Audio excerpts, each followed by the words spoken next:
Teoria geral do crime, senhores. O que é crime? Ora, o que é fato típico? O que é antijurídico ou ilicitude? E o que é ser culpável ou culpabilidade? Os senhores irão entender de uma vez por todas, nessa aula completa, os elementos do fato típico, os elementos da antijuridicidade e os elementos da culpabilidade. Eu mudo meu nome, senhores. Se você prestar atenção, eu repito, eu mudo meu nome, senhores. Se você prestar atenção em cada detalhe que eu vou trazer, assistir a aula no mínimo 2 vezes e fazer o resumo do material em PDF que eu vou deixar abaixo, eu mudo meu nome se você errar qualquer questões ou qualquer tipo de questão do nível hardcore envolvendo o tema teoria geral do crime. Então vem comigo, senhores. A aula de hoje é teoria geral do crime. Primeiro que nós não falamos em crime, né? Nós falamos em infração penal, não é isso? Ora, o sistema penal, né, o Código Penal, ele adotou o sistema dualista, Decreto-Lei 3.688.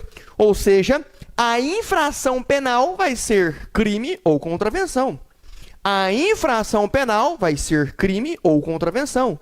Logo, existe uma diferença grosseira, haja vista, entre crime e contravenção. Pô, professor, mas o que é contravenção? Infração penal.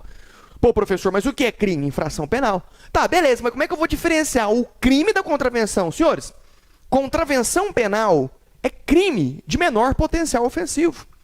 No crime você tem uma pena máxima que hoje, com a atualização do pacote anticrime, Decreto-Lei 13.964/2019, que pode chegar até 40 anos. Quem comete contravenção penal chega no máximo a 5 anos a pena. Então a pena máxima para contravenção penal, 5 anos. A pena máxima para quem comete crime, 40 anos. E como é que eu vou saber? Ora, meu Deus do céu, na lei, a própria lei define. Se você pega, por exemplo, 121, o famoso artigo 121 do Código Penal, vai estar lá, matar alguém, pena reclusão de 6 a 20 anos. Não passou de 5 anos? Logo já não é mais contravenção. É o quê? Crime. Repetindo, a maior diferença grosseira é no limite máximo de pena. E lógico, a contravenção é crime, só que é um crime de menor potencial ofensivo. É isso. A contravenção penal é um crime de menor potencial ofensivo. Mas não viaja muito nisso aqui, não. É só para você entender que infração penal pode ser crime ou contravenção. Pode ser crime ou contravenção. Beleza? Senhores, existem várias teorias. Bipartido, tripartido, quadripartido. Esqueça essa porra aqui, vamos focar na teoria adotada pela corrente majoritária, doutrina majoritária, a jurisprudência atual, ou seja, o que é crime, cacete, né? Para ser a porra do crime tem que ter o quê? Fato típico. Mais o quê? Antijurídico ou ilicitude, que são sinônimos, é a mesma coisa. Mais o quê? Culpa. Então, para ser crime, senhores e senhoras, eu tenho que ter a porra do fato típico, a porra da ilicitude ou antijuridicidade. Então, pode vir com o nome ilicitude ou pode vir com o nome antijuridicidade. É a mesma merda, tá? Então, fato típico mais ilicitude ou antijuridicidade mais culpabilidade. E eu já quero dar um bizu aqui de imediato para os senhores. Olha só, se eu tiro o fato típico, ainda que sobra ilicitude e culpabilidade, não há de se falar mais em crime. Se eu tenho fato típico, mas eu tiro a ilicitude e eu tenho a culpabilidade, ou seja, eu tenho fato típico, eu tenho culpabilidade, mas eu não tenho ilicitude, mesmo assim exclui-se o crime. Agora, se eu tenho fato típico, se eu tenho ilicitude, mas eu não tenho culpabilidade, isenta de pena. O crime existe, mas eu vou isentar de pena. Eu vou tentar facilitar da melhor forma possível com base em questões de prova, tá? Para que você também não fique desorientado e eu não venha faltar com a verdade com os senhores. Mas teoria geral do crime é um tema muito fácil. Basta você prestar atenção, beleza? Então, olha só. Parte aqui no meio. Parte aqui. Partiu aqui no meio? Separa a culpabilidade de fato típico e ilicitude. Pronto, separou? Qualquer um desses dois que eu tiro, o crime não existe mais. Qualquer um desses dois que eu tiro, ainda que a culpa exista, o crime não existe mais. Agora, se eu tenho os dois e eu não tenho a culpa, o indivíduo é isento de pena. O crime existe, mas o indivíduo é isento de pena. Professor, me explica na prática. Tá bom, miserável, eu tenho o fato típico, mas eu não tenho a ilicitude, mas eu tenho a culpa. E agora? Ou seja, eu tenho fato típico, eu tenho culpa, mas eu não tenho ilicitude. É crime? Não. Me dá um exemplo na prática que dou. Excludentes de ilicitude. Então, o desgraçado, o demônio entrou na sua casa. O vagabundo entrou na sua casa sem ser convidado. Vamos supor que você é CAC, tá? Você tem o CR, você tem posse de arma de fogo. Tá lá, o seu acervo lá, você tem seu armamento dentro da sua casa. Tudo dentro da legalidade. Você é um atirador, colecionador, tá? Beleza. Você dá posse da sua arma de fogo, atira no vagabundo, no demônio que entrou na sua casa. E o Satanás vem a óbito. E aí, senhores? Houve um fato típico? Sim. Você não matou alguém? Então, houve fato típico? Sim. Houve culpa? Você é maior de 18 anos? Sim. Então, se você já é maior de 18 anos, você não é um inimputável, você é imputável. Sua capacidade cognitiva está normal? Não teve um desenvolvimento retardado ou incompleto? Não. Então tá belezinha, show de bola, então tem culpa. Não é? Agora, você agiu em legítima defesa sua e de terceiro. Logo, nós estamos diante de uma excludente de ilicitude. Tá vendo? Eu vou excluir a ilicitude. O fato típico existe, a culpa existe, mas a ilicitude não tem. Logo, não tem mais crime. Belezinha? Então, mais uma vez, para ficar bem claro. Se eu tenho fato típico, se eu tenho ilicitude, mas não tem culpa, isenta de pena. O crime existe, mas isenta de pena. Agora, se eu não tenho fato típico, mas eu tenho ilicitude e culpa, o crime não existe mais. Se eu tenho fato típico e culpa, mas não tenho ilicitude, o crime não existe mais. É só você partir aqui no meio. Tá? Tirou a culpa, isentou de pena. Tirou qualquer um desses dois, não há de se falar em crime. Beleza? Espero ter sido bem claro, tá? Vamos lá então, senhores. Pau no gato, bala na agulha. É mais fácil que andar de a pé, só não passa quem não quer.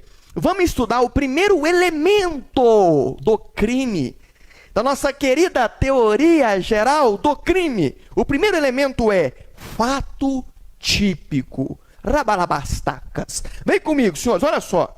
Fato típico. O que é fato típico? Ora, para ser fato típico, eu tenho que ter a porra da conduta. Para ser fato típico, eu tenho que ter um nexo causal. Para ser fato típico, eu tenho que ter o resultado. Para ser fato típico, eu tenho que ter o quê? Tipicidade.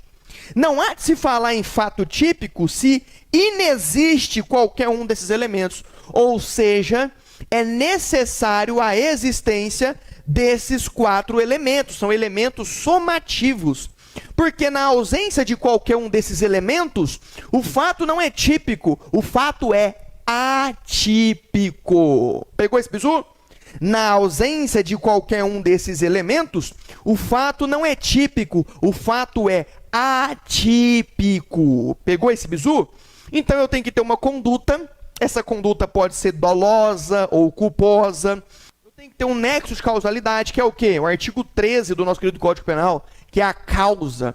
Considera-se causa toda ação ou omissão sem a qual o resultado não teria ocorrido.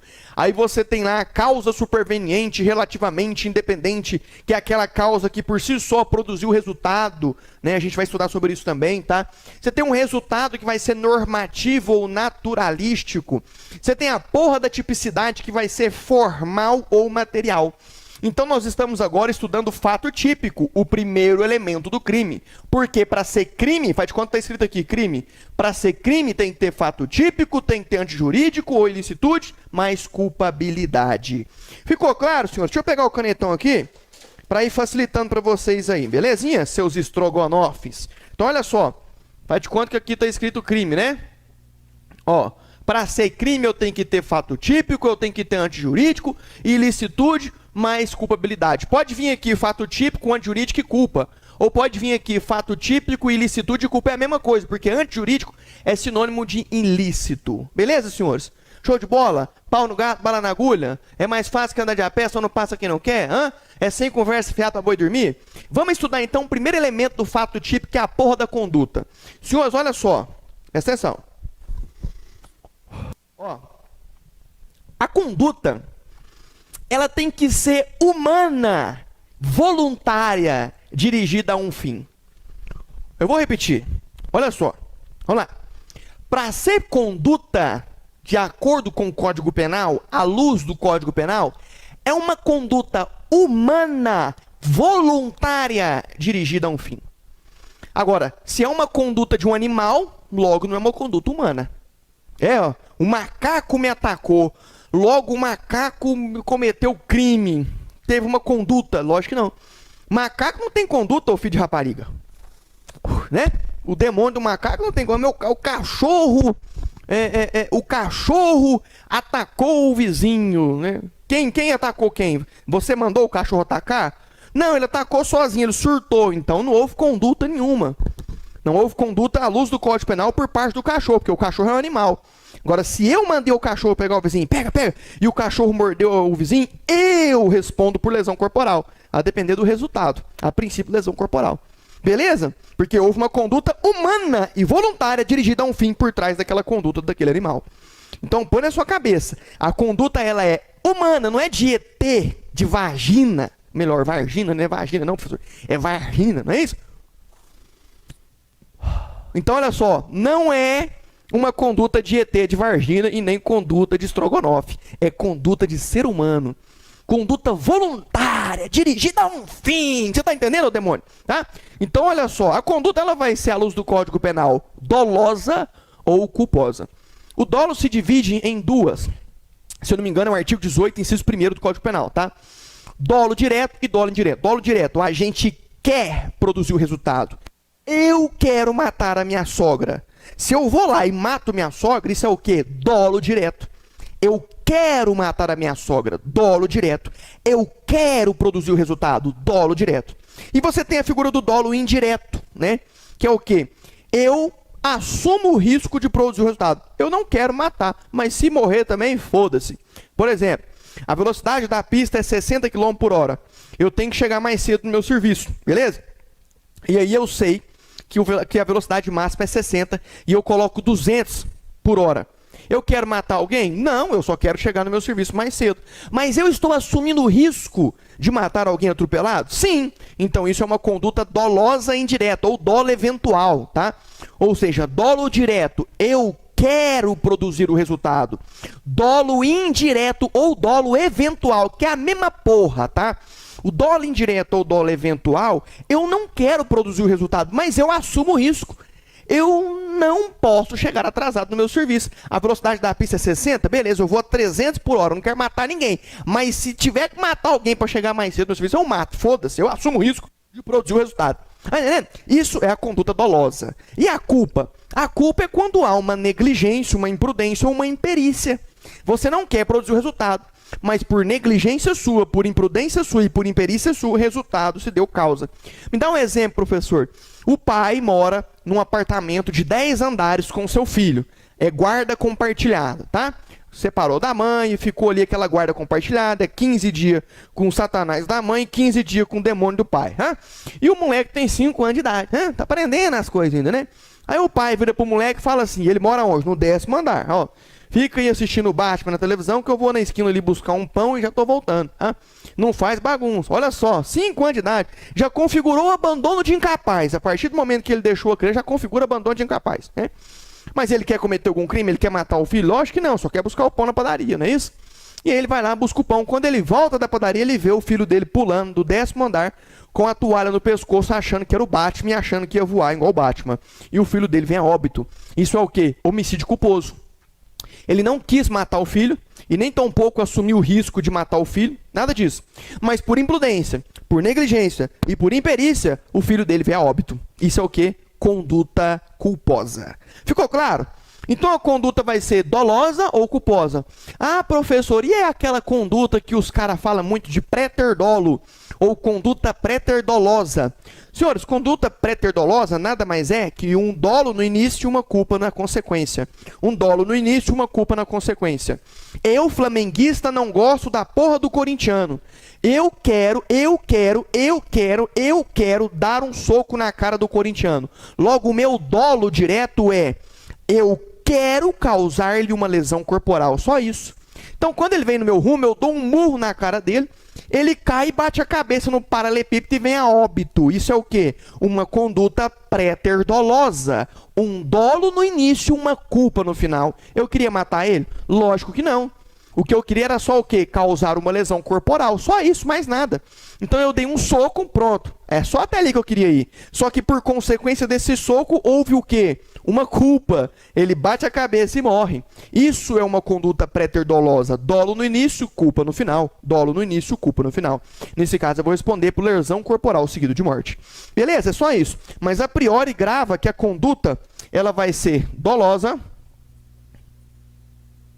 ou o quê? Culposa.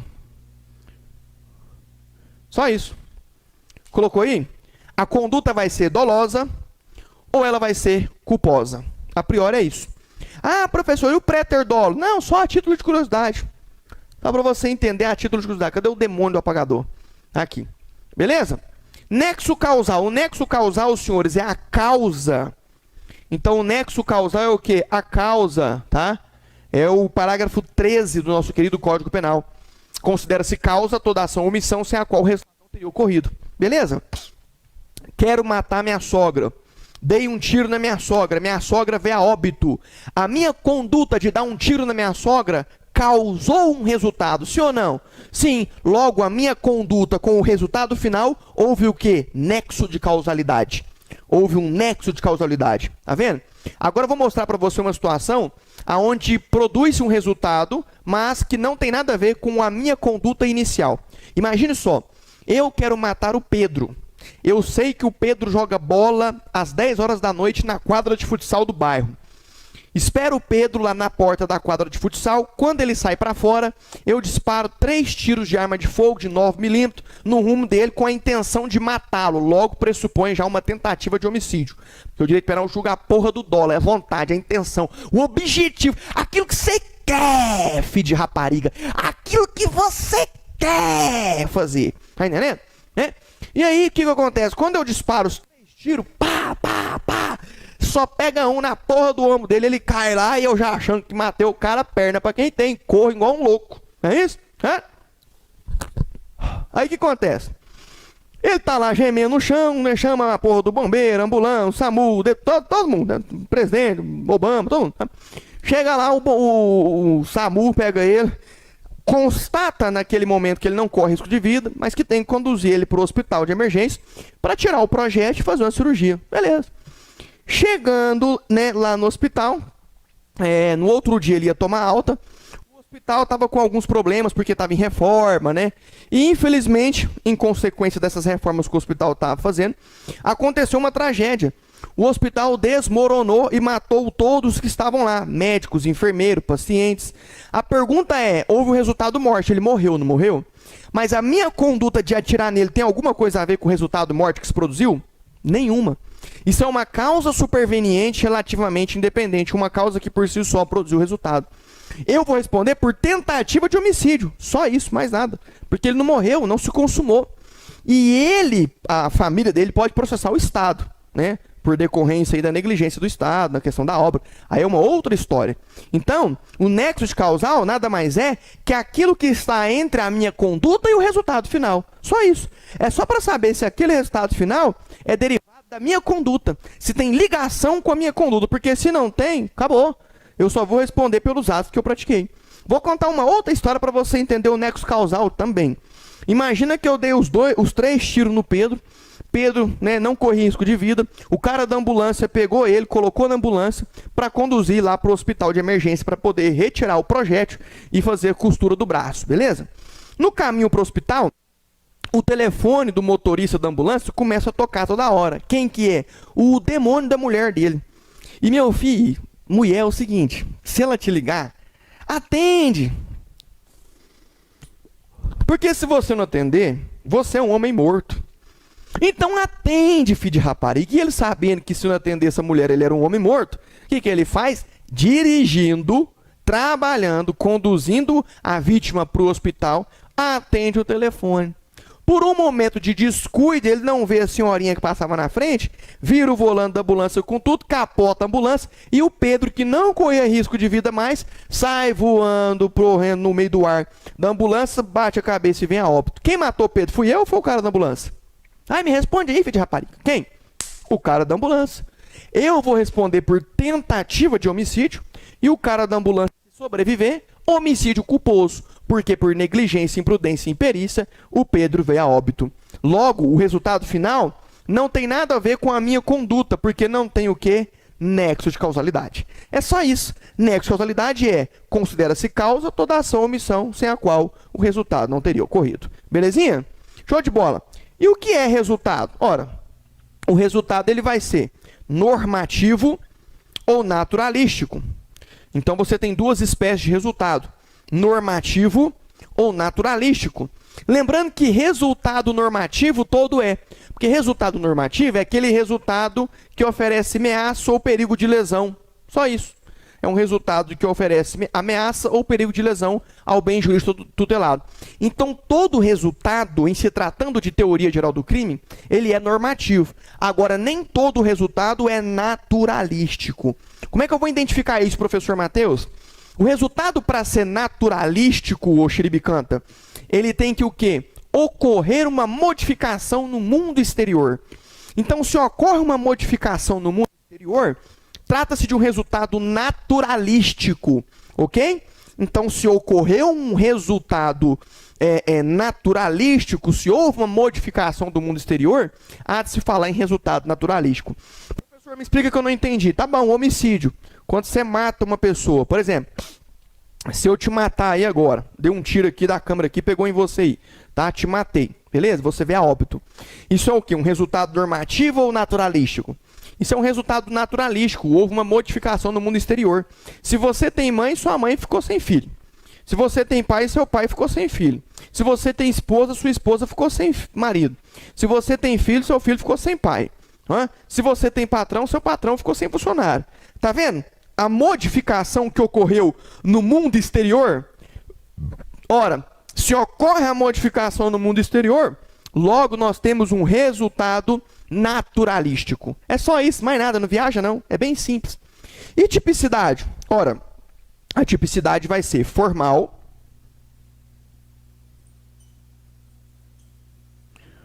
ou o quê?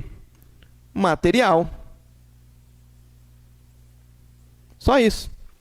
Então, a tipicidade ela vai ser formal ou material. O que é tipicidade formal? Formalmente na lei. Pronto, tá lá. Artigo 155 do Código Penal. Crime de furto. Subtrair para si ou para outra coisa móvel alheia que não lhe pertence. Furto. Isso é o quê? Tipicidade formal. Tá lá. Tipicidade formal. Tá na lei. E o que é tipicidade material? É você praticar o que está formalmente escrito.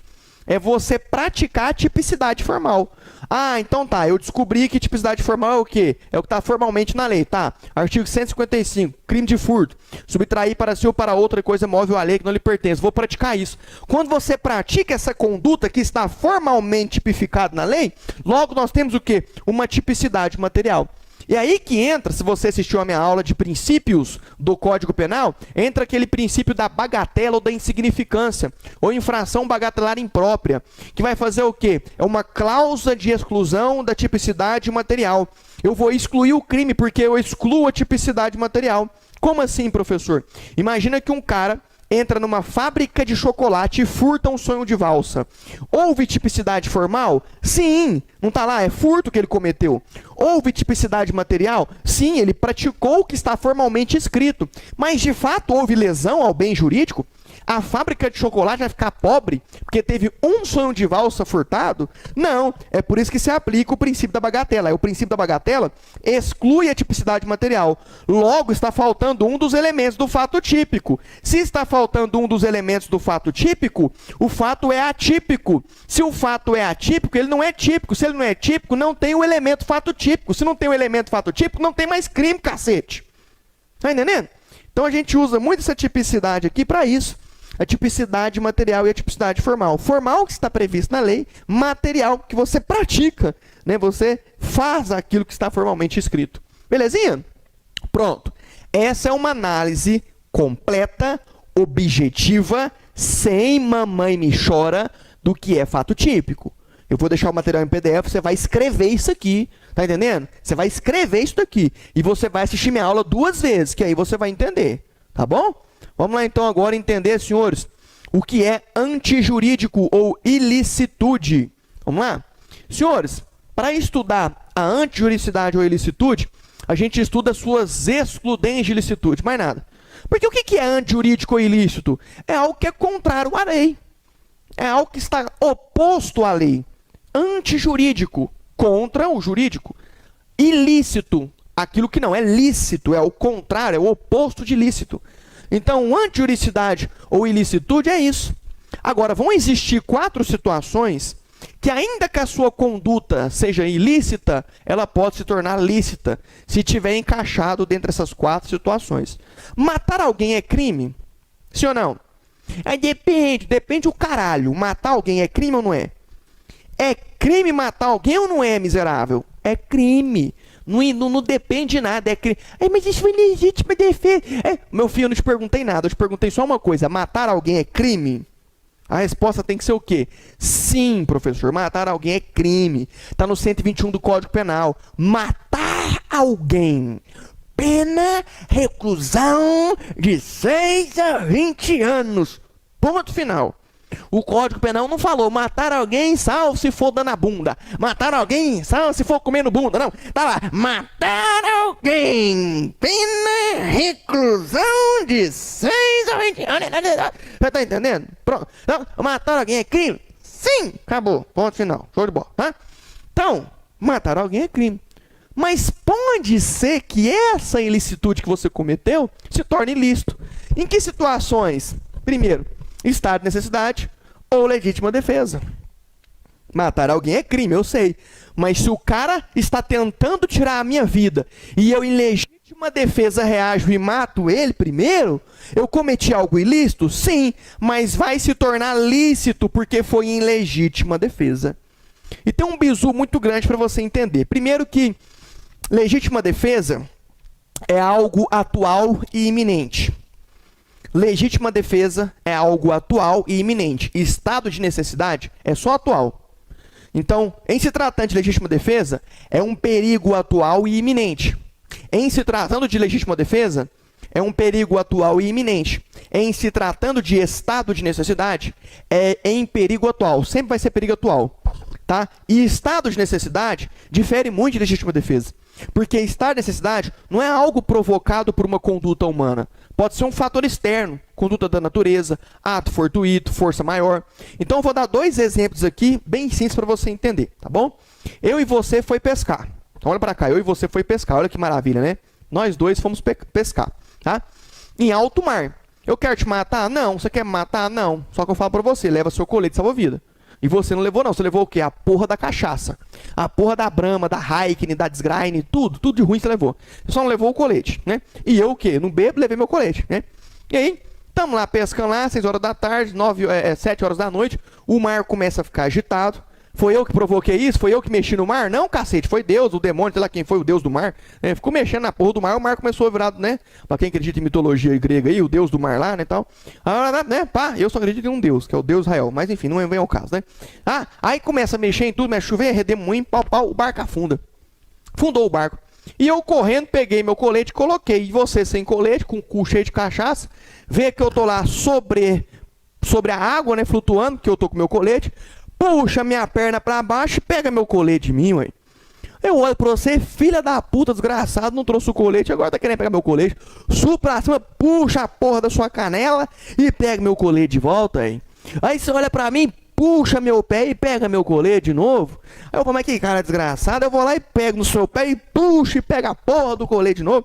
Nós ficamos em uma luta pela vida, pela sobrevivência.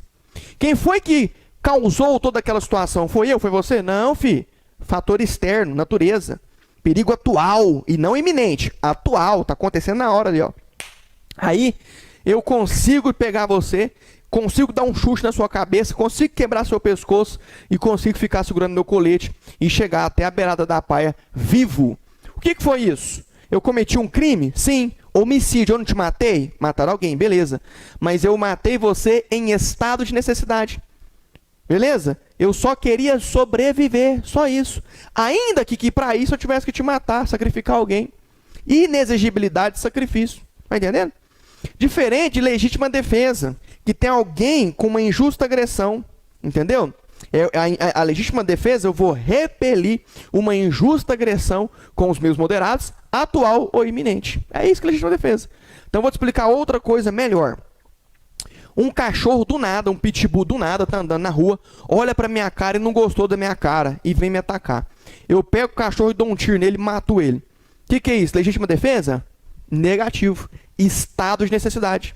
O cachorro surtou do nada. Fator externo, coisa da natureza.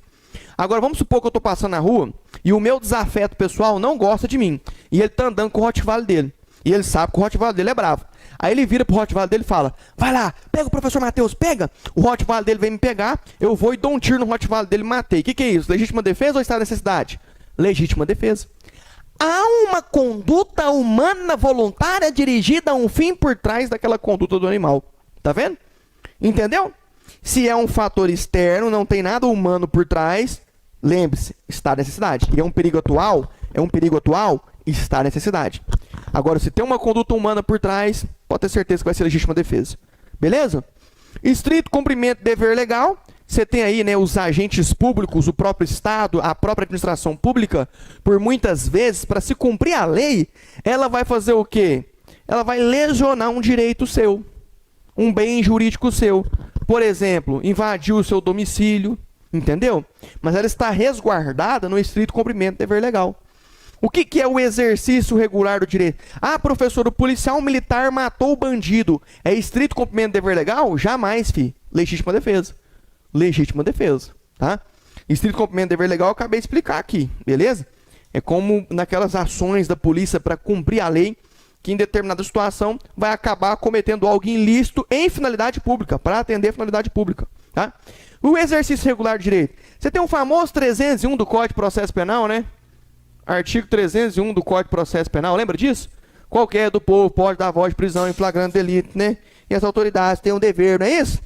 Então, você tá andando na rua aí, a velhinha tá sendo estrupada na esquina ali. Ai, tá comendo meu bode, ai, tá comendo minha rodeira, ai, estrupador, estrupador,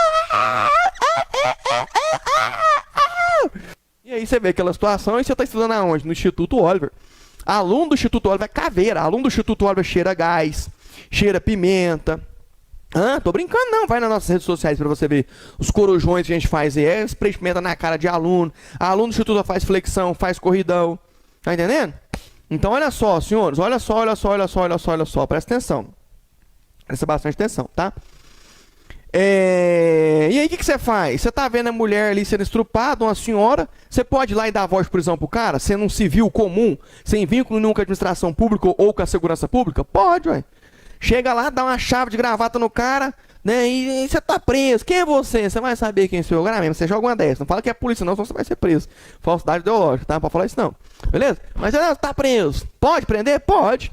Isso é o quê? Exercício regular do direito. Você cometeu algo ilícito prendendo ele? Sim. Uai, cometi não, professor. Lógico que cometeu. Ele não tem o direito de ir e vir? Você não lesionou esse direito dele de ir e vir ao prender ele? Sim ou não? Sim. Mas isso foi em exercício regular do direito. Logo, a sua ilicitude se torna o quê? Lícito. Beleza? Próximo. Culpabilidade. Acabando já, tá vendo? Olha que trem top. Aula objetiva, curta, direta e reta. Agora que deu 35 minutos de aula, e olha o tanto de ponto que eu trabalhei de forma direta, objetiva. Nossa senhora, é bom demais da aula. Rabacarabastraibas. Essa vai pra você. Olha só, culpabilidade. O último elemento da teoria geral do crime. Tá? Você vai ter a imputabilidade, potencial consciência da ilicitude e a exigibilidade de conduta. O cara tem que ser imputável e não inimputável. Então, olha só. Imputabilidade é diferente de inimputável. Beleza? Aqui aí. Então, olha só. Imputável é diferente de inimputável. Quem são os inimputáveis? Primeiro, menor de 18 anos. Senhores, menor de 18 anos não comete infração penal, não comete crime, não comete contravenção. Professor, comete sim, eu já vi muito menor de 18 anos aí cometer crime de homicídio. Não. Ele matou alguém, mas não é homicídio, é ato infracional. O adolescente recebe uma medida socioeducativa. A criança, uma medida protetiva. É o famoso ECA, Estatuto da Criança e do Adolescente. Lei 8.069 de 1990. É o famoso ECA, tá? O desgraçado demônio da criança cometeu ato infracional, ele vai ser protegido. São medidas protetivas que fala. O desgraçado adolescente cometeu ato infracional, que é o crime, né, entre aspas, ele vai receber uma medida socioeducativa. Tá entendendo, demônio? Show de bola? Então, ele tem que ser o quê? Imputável. Inimputável não é culpável à luz do Código Penal. Para ser culpável à luz do Código Penal, ele tem que ser o quê? Imputável. Então, vamos lá. Imputabilidade. Imputável significa dizer que ele é punível à luz do Código Penal. Imputável ou imputabilidade significa dizer que ele é punível à luz do Código Penal. Inimputável ou inimputabilidade significa dizer que ele não é punível à luz do Código Penal. Qual é a primeira espécie de inimputável? A primeira espécie de inimputável é o menor de 18 anos. Menor de 18 anos não é punível à luz do Código Penal, não. Outro, aquele que no momento da ação não tinha inteiramente o entendimento do caráter ilícito que ele estava praticando. Ele não tinha potencial consciência da ilicitude. Beleza? Então, olha só. Você imagina que o cara tá numa balada comemorando sua formatura. Beleza? E aí, ele é um cara muito padrão. Ele não bebe, não fuma, não faz nada de errado. Nem essas porra eletrônicas aqui, que não faz mal nada, ele não gosta nem disso aqui. Não é retardado, não gosta de tudo óbvio, não, tá?